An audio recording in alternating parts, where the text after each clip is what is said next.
السلام علیکم دوستو، پرانے زمانے میں ایک بادشاہ کے دربار میں چند درباری بادشاہ کے سامنے یہی بحث کر رہے تھے کہ عبادت کے دوران خصوصاً نماز میں شیطانی وسوسوں کی وجہ سے انسانی ذہن منتشر ہو جاتا ہے اور عبادت کا سارا اثر زائل ہو جاتا ہے۔ لیکن دوستو، بادشاہ اس بات سے انکاری تھا اور اس کا کہنا تھا کہ اگر انسان کے شعور میں اللہ تعالیٰ کی عزت و عظمت، جنت و دوزخ کی جزا اور سزا کی ذرہ سی بھی اہمیت ہو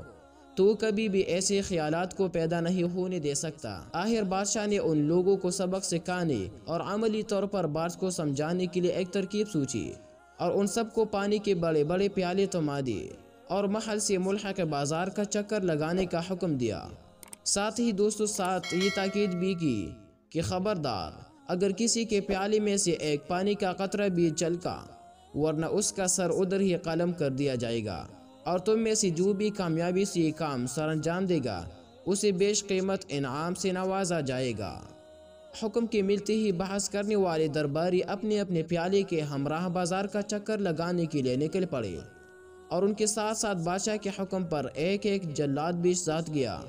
تاکہ اگر کسی کے پیالے میں سے ایک قطرہ بھی گرے تو وہ ادھر ہی اس کا کام تمام کر سکے۔ لیکن دوستو، ان سب درباریوں کے لیے خیرت کا کوئی ٹھکانہ نہ تھا۔ جب وہ سب اپنے منزل پر پانی کا ایک قطرہ گرائے بغیر بخیر و عافیت پہنچ گئے، تب بادشاہ نے باری باری سے ان سب درباریوں سے بازار اور ارد گرد کی چیزوں کے بارے میں پوچھا تو ان سب کا یہی جواب تھا کہ حضور، سر قلم ہونے کا ڈر تھا اور انعام کو پانے کی چاہت تھی، بس اسی لیے ہمارے کسی دوسری طرف دھیان گیا ہی نہیں۔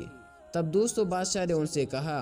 کہ جب کسی مسلمان کے دل میں اللہ تعالیٰ کا ڈر ہو اور وہ جنت کے انعامات کا خواہش کرتے ہو تو اس کو شیطان کبھی بھی نماز کے اندر وسوسے نہیں ڈال سکتے۔